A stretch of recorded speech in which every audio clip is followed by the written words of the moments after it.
म्हणजे हे एक निमित्त झाले असं म्हणा पाहिजे तर, परंतु हा गेल्या काही वर्षातला राग हा आता उफाळून वरती आलेला आहे.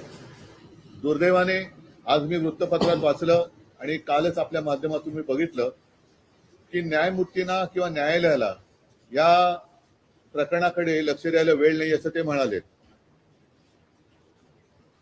आता विषय असा झालेला आहे की दिल्लीमध्ये मला सुद्धा तिथल्या काही मुली भेटल्या आणि त्या संतप्त होत्या.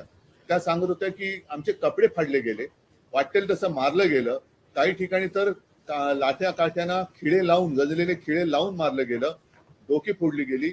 आणि काल एक व्यक्ती जी महिला म्हणजे मुलगी जी अत्यवस्थ होती, मला कल्पना नाही आता तिथे येता येताना वाचलं, ते आता आहे की नाही मला माहिती नाहीये. तर एक एक एक एक एक एक असे अत्याचार वाढत चाललेले आहेत. न्यायालयाला कबूतर, कुत्रे यांच्याकडे लक्ष द्यायला वेळ आहे, पण कॉक्रोचकडे लक्ष द्यायला वेळ नाही, हे दुर्भाग्य आहे. आणि देशाची परिस्थिती आता अशी झाली का, आणि न्यायालयाची परिस्थिती सुद्धा अशी धृतराष्ट्रासारखी झाली का, म्हणजे द्रौपदीने धृतराष्ट्राकडे न्याय मागण्यासारखं झालेलं आहे आता. मधल्या काळामध्ये चंद्रचूड यांनी न्यायालयाच्या न्यायदेवतेच्या डोळ्यावरची पट्टी काढली होती. ती न्यायदेवतेने परत पट्टी बांधली आहे का आणि कशासाठी बांधलेली आहे, हे एकूणच जे चाललेलं आहे हे सरकार आता कोणाला आपलं वाटते असं दिसत नाहीये. कारण मी ज्या वेळेला तिथे पोहोचलो तेव्हा जसं आता राज म्हणाला की आता विषय केवळ धर्मेंद्र प्रधान यांच्या राजीनाम्यापुरता नाही, तर ह्या मुलांना, या विद्यार्थ्यांना आता हे सरकार नकोसं झालेलं आहे. हेच विद्यार्थी होते, हीच मुलं होती ज्यांनी अच्छे दिन याची अपेक्षा करत या सरकारला निवडून आणलं होतं. पण हे सरकार निर्दयीपणाने वागतंय. पंतप्रधानांनी आज एक ते काय ट्विट केले, कारण म्हणजे त्यांनी जाऊन बोलायला काय हरकत नव्हती. म्हणजे याच्यामध्ये कमीपणा बाळगण्याचं काही कारण नाहीये. आपली मुलं आहे, आपली जनता आहे, यांच्याबरोबर चर्चा करायला कमीपणा वाटण्याची गरज नाहीये. पहिल्या दिवशी जर का सरकारने यांच्याबरोबर चर्चेचे दरवाजे उघडले असते किंवा पहिल्या दिवशी जर का यांना बोलवलं असतं तर ही इथपर्यंत वेळ वाढली नसती, एवढी हे आंदोलन ताणलं गेलं नसतं. लोकांना आज व्यक्त व्हायचंय. इतके वर्ष साठलेला राग, असंतोष हा उफाळून वर आलेला आहे आणि त्याला एक वाट करून देण्याचा आम्ही प्रयत्न करतोय.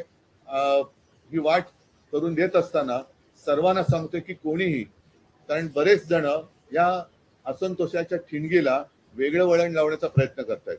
मग पोलिसांवरती हल्ले करण्याचा प्रयत्न करतायत. काही गुंड म्हणजे सिव्हिल ड्रेस मधले लोक, यांच्यात पोलिसांच्या लाठ्या यांच्या हातात कशा आलेल्या आहेत. मग त्यांच्या तिकडे नावाची पट्टी पण नाहीये, काही कपडे त्यांचे पोलिसांचे नाहीयेत. म्हणजे हे गुंड, आता माझं मग असं म्हणणं आहे की हे आंदोलन मोडायला पाकिस्तानमधून गुंड भाजपने आणलेत का, कारण यांची काय ओळख पाळख काही नाहीये. त्यांना ओळख विचारलं तर सरळ ते काही त्यांच्या निर्विकार चेहऱ्याने ते आपले बघतात लोकांकडे, काही त्यांना पडलेलं नाहीये. ना मुलांच्या व्यथेची त्यांना जाणीव आहे, ना त्यांच्या वेदनेची त्यांना जाणीव आहे. बेसुमार लाठीमार करतायत आणि अशी ही सगळी गुंडागर्दी ही सरकार चालवत असताना कोणी गप्प बसू नये. आपण व्यक्त व्हायला पाहिजे आणि त्या व्यक्त होण्यासाठी, ती वाट करून देण्यासाठी येत्या रविवारी आम्ही मी मोर्चा म्हणण्यापेक्षा एक देशाची ताकद काय असते ती ताकद दाखवून देण्यासाठी या मोर्चाचं आयोजन केलेलं आहे. जसं राजने सांगितलं की शिवाजी पार्क ते सिद्धिविनायकला राज आपण जाऊन दोन गोष्टी करू. एक तर या सरकारला सुबूत देणे, नाहीतर सिद्धिविनायकाला साकडवलं की या देशावरती आलेलं हे अरिष्ट सरकारच्या रूपाने हे लवकरात लवकर दूर कर. म्हणाले की सीसीटीव्ही फुटेज पाहण्यासाठी, मग तोच विषय राहिला की सरन्यायाधीश जे बोलले की सीसीटीव्ही फुटेज पाहण्यासाठी आमच्याकडे वेळ नाहीये. मुळात ह्यांच्यामुळेच हे झुरळ सुरू झालं ना. जन्मदाते तेच आहेत ना, आणि त्यांनी जन्म दिल्यानंतर त्या पोराकडे बघायला नको.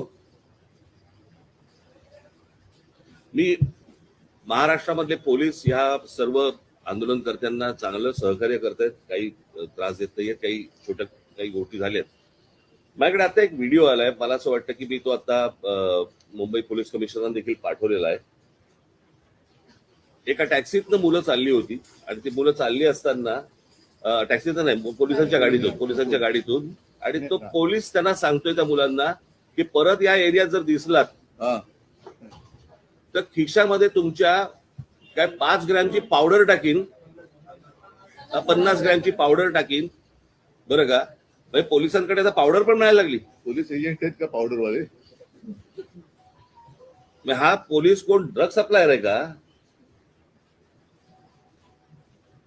हे कुठचे काय चाललंय मला कळतच नाही. मला खरं तर ही इतकी साधी गोष्ट होती. साधी म्हणजे म्हणण्यापेक्षा ही किंवा पेपर फुटलेत काय कोण ज्याची जबाबदारी आहे त्यांनी राजीनामा द्यावा आणि जे त्याच्यामध्ये असतील सामील झालेले असतील त्यांना अरेस्ट करावी. ज्या काही गोष्टी करायच्या त्या सगळ्या गोष्टी कराव्यात.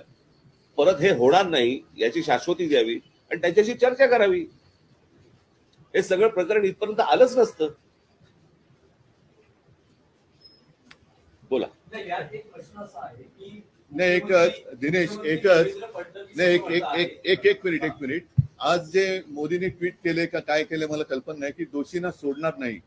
तर ज्यांनी या मुला मुलींवरती निर्दयीपणाने लाठीमार केलेला आहे, ज्यांनी मुलींचे कपडे फाडलेत, जे पोलिसांच्या वेशात न येता जे गुंड तिकडे घुसलेत, या गुंडांना पकडून त्यांना सुद्धा कठोर शिक्षा करण्याची जबाबदारी मोदी घेत आहेत का? हे गुंड कोणी घुसवले होते? हे गुंड कोणी आणले होते? आणि राजरोज फिरतात त्यांचे पण व्हिडिओ आहेत. अगदी ती काठ्या बिठ्या आणि पोलिसांच्या लाठ्या त्यांच्या हातात कुठून आल्या?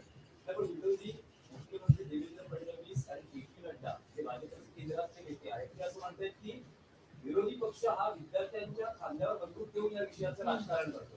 भारतीय जनता पक्ष आजपर्यंत काय करत आलं? त्यांचा असाही दावा आहे की काँग्रेसच्या राजवटीत अनेकदा पेपर फुटलेले आहेत. तेव्हाही आंदोलन झाली की, म्हणून तर बदललं ना सरकार. त्यावेळेलाही आंदोलन झाली. त्याच्यानंतर सरकार बदललं, ह्यांचं आलं. हे ते तसे आहेत म्हणून ह्यांना आणलं. हेही तसेच. म्हणजे ते सांगतात की सरकार बदला आणि विद्यार्थ्यांच्या खांद्यावरती बंदुका विरोधी पक्ष ठेवत असतील तर विद्यार्थ्यांच्या छातीवरती बंदुका तुम्ही का रोखतात? नाही. आणि दुसरी गोष्ट त्या अण्णाच्या टोप्या घालून कोण फिरवते? त्यांचीच माणसं होती ना. अण्णांकडे एवढी माणसं नव्हती. आणि ह्याच्यामध्ये परत ह्यांनी काही चुका केल्या की त्याचं राजकारण नाही करायचं. आणि हे ज्यावेळेला विरोधी पक्षात जातात त्यावेळेला सगळ्या गोष्टींचं राजकारण करणार. पण शरद पवार काल पंतप्रधानांना भेटले. त्याला जंतर मंतर म्हणतात. तेच आहे की त्यांनी तुम्हाला काही कल्पना दिली आहे का? कारण नाही, मला असं वाटतं विषयाला आता फाटे फोडण्याची आवश्यकता नाहीये. आम्ही सगळेजण आम्ही नाही ऐका मला बोलू तर द्या. मला बोलू तर द्या.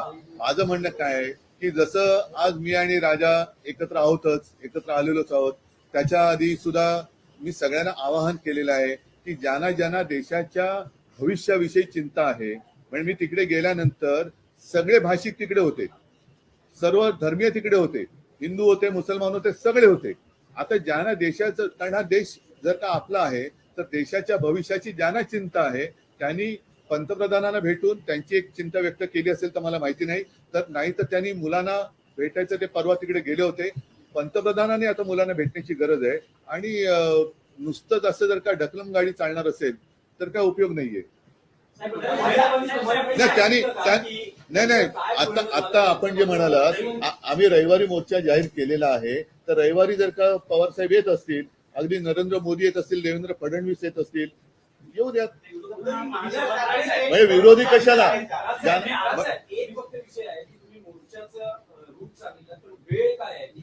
सकाळी 10ची जमायची वेळ आहे. साधारणपणे 11:30 पर्यंत 11-11:30 पर्यंत निघू. जाहीर झालेला आहे. जंतर मंतरवर पोलीस आपल्याला पाहायला मिळतात आणि मुंबईत देखील अनेक विद्यार्थ्यांना पोलिसांनी गाडीतून नेऊन पोलीस स्टेशन लावलेला. आपण स्वतः काल विद्यार्थी आंदोलन जाहीर झाल्यानंतर आपल्या अनेक कार्यकर्त्यांना नेत्यांना नोटीस जाऊ शकतात. विद्यार्थ्यांची धरपकड सवय आम्हाला, यासाठी सवय आम्हाला आमच्या नाही. इकडे आता कळेल आता. म्हणून मी म्हटलं ना की विद्यार्थ्यांच्या बाजूने कोण आहे आणि विरोधात कोण आहे. आणि प्रश्न असा आहे ना की प्रश्न सोडवायचा आहे का चिघळवायचा आहे, हे मला असं वाटतं सरकारने बघावं. महाराष्ट्र आणि देशबंदची हाक दिली आहे. 26 तारखेला तुम्ही आता मोर्चा काढणार आहात. प्रत्येक राजकीय पक्ष वेगवेगळ्या गोष्टी करण्यापेक्षा पहिली गोष्ट म्हणजे आता हे ते जाहीर करणारे आम्हाला माहित नव्हतं. त्यांनी स्वतंत्रपणे जाहीर केलं ही गोष्ट बरोबर आहे. आम्ही देखील जे काही ज्याला मोर्चा म्हणा किंवा काही म्हणा, या सगळ्या गोष्टी करताना तिथे आमचे राजकीय पक्षाचे झेंडे नसणार. कळलं का? तिथे जर कुठचे झेंडे असतील तर ते फक्त तिरंगे असतील. देशाचा झेंडा असेल, बाकी कुठचेही राजकीय पक्षाचे झेंडे त्या सगळ्या अख्यामध्ये कुठेही नसणार. सहभाग होते. आणि एक मिनिट, आणि आता उद्धव सांगतात त्याप्रमाणे काँग्रेसशी देखील बोलणं चालू आहे, ते देखील सहभागी काल होणार आहे. माझं बोलणं झालं, राहुलजींशी पण झालं, मग सपकाळांचा फोन आला होता आणि त्यांनी पण सांगितलं की आपण एकत्रितपणाने या गोष्टी करू. आता हे आम्ही परवाच्या मोर्चाची घोषणा तर केलेली आहे, आता त्यांना सुद्धा आम्ही सांगतो सगळ्यांनीच, अगदी पवार साहेबांना असेल आणि भारतीय जनता पक्षातल्यांना सुद्धा, जे विद्यार्थ्यांचे खरे पालक आहेत, ज्यांना विद्यार्थ्यांबद्दल तरुणांबद्दल चिंता आहे, आणि असे अनेक भाजपचे लोक आहेत की त्यांना आता असं वाटतं की आपण भाजपचे समर्थक राहून गुन्हा केला, ते सगळेजण या मोर्चात सहभागी होऊ शकतात. आणि मला असं वाटतं एकच मिनिट, आणि मला असं वाटतं विद्यार्थ्यांबरोबर आवाहन करीन की पालकांनी देखील याच्यामध्ये सामील व्हावं. फोन केलं, फोनवर बोललो. नाही, एक तर काय झालं, मी तिकडे रात्री पोहोचलो त्यावेळेला त्यांचं आंदोलन नुकतंच संपलं होतं आणि त्यांना मला वाटतं ते कुठला छत्रसाल स्टेडियम तिकडे नेलं होतं. मला जंतर मंतरवरती जायचं होतं कारण अभिजित आणि सगळेजण तिकडे वाट बघत होते. मी तिकडे गेल्यानंतर मग माझी काही भेट झाली नाही, पण काल सकाळी माझं फोनवरती बोलणं झालं. भविष्यामध्ये आपण जंतर मंतरवर विद्यार्थ्यांशी एक संवाद करण्यासाठी जाणार आहोत. अरे मी आत्ताच गेलो असतो, माझी तब्येत बरी नव्हती म्हणून. दुसरा मुद्दा काय माहितीये ना, जंतर मंतरवरती एक केंद्रबिंदू झालेला आहे, पण ही आता पूर्ण देशाची भावना आहे. म्हणून मी जे म्हटलं ना की एक राष्ट्र एक भावना, जो जिथे जिथे आहे तिथे त्यांनी या गोष्टीचा विरोध व्यक्त केला पाहिजे. सगळेजण काही जंतर मंतरवरती पोहोचू शकतात, जाऊ शकतात आणि जाण्याची गरज आहे असं मला वाटत नाही. आज ग्रामीण भागात सुद्धा आंदोलनं होत आहेत, राज्यातल्या आणि देशातल्या अनेक शहरांमध्ये ही आंदोलनं होत आहेत. विद्यार्थी झुंडीच्या झुंडीने बाहेर पडत आहेत. आणि कालच एक मी व्हिज्युअल बघितलं की एक तरुणी त्या पोलिसांच्या गाडीसमोर एकटी उभी राहिली होती इथे बाजूला. ही तरुणांची ताकद आहे. या ताकदीला झुरळ समजलं जातं, त्या झुरळांच्या ताकदीला आता हे घाबरलेले आहेत.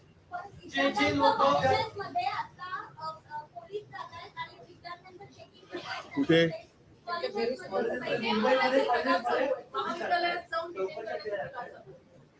काय कसलं चेकिंग करतात?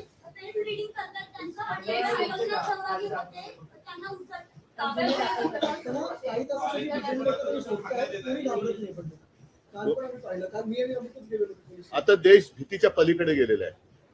आणि काल सुद्धा मी तिथे ज्यांना भेटलो ना, एक तो तुमच्याच माध्यमातून बघितलं, तो एक मुलगा उभा आहे ना, मारो मारो मारो, तो नागपूरचा मुलगा आहे. तो भेटला मला, तो बोले काय करतील मारून मारून, काय करतील, आणि असं जगून तरी काय फायदा. म्हणजे हे लोक आता त्या भीतीच्या पलीकडे गेलेत. त्याच्यामुळे चेकिंग, तुम्ही त्यांची मनं नाही ओळखली, शरीर किंवा कपडे चेक करून काय करणार, त्यांच्या मनात काय चालले ते ओळखा ना. ठीक आहे.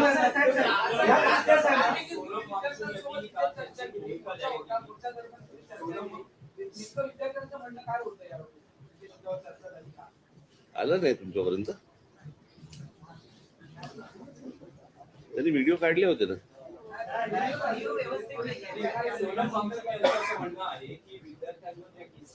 हो, त्यामागे घेतल्या तर आपण आंदोलन किंवा उपोषण संपवलं. तुमचं विरोधी पक्षाचं काय म्हणणं आहे की याचा लॉजिकल ट्रेड म्हणजे धर्मेंद्र प्रधान यांचा राजीनामा तेव्हाचे आंदोलन थांबले, की सरकार असं म्हणते की चर्चा करायला या, लोकसभेत संसदेत यावर चर्चा होईल आणि त्यानंतर मग पुढचा निर्णय घेण्यात.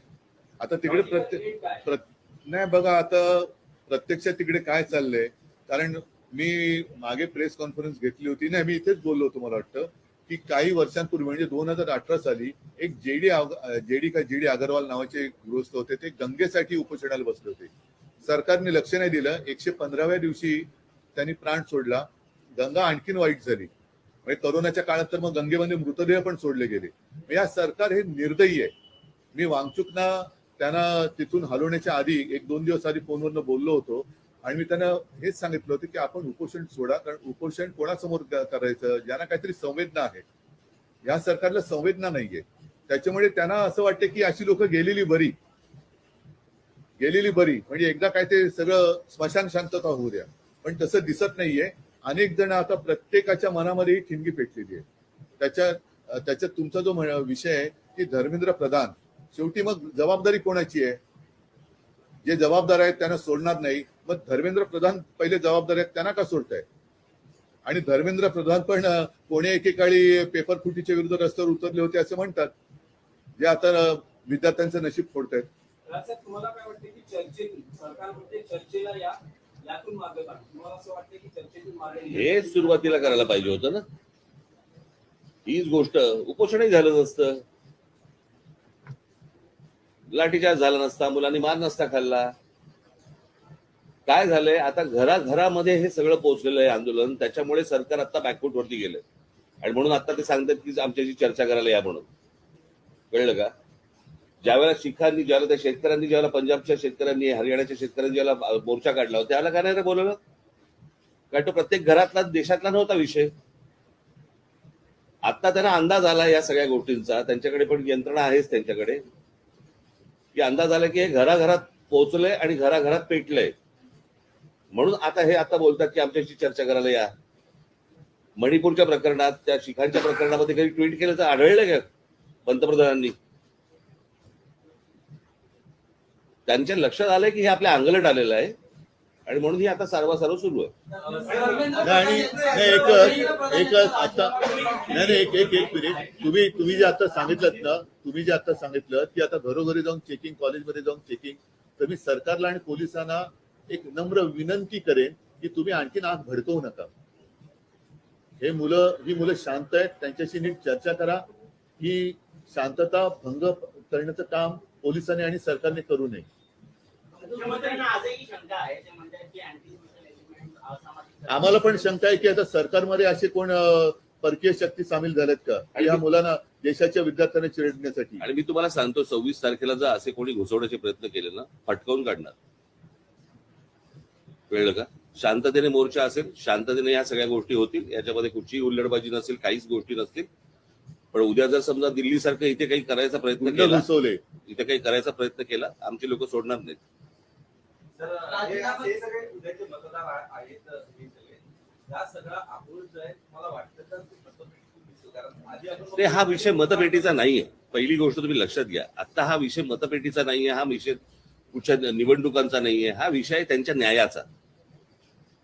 कळलं का?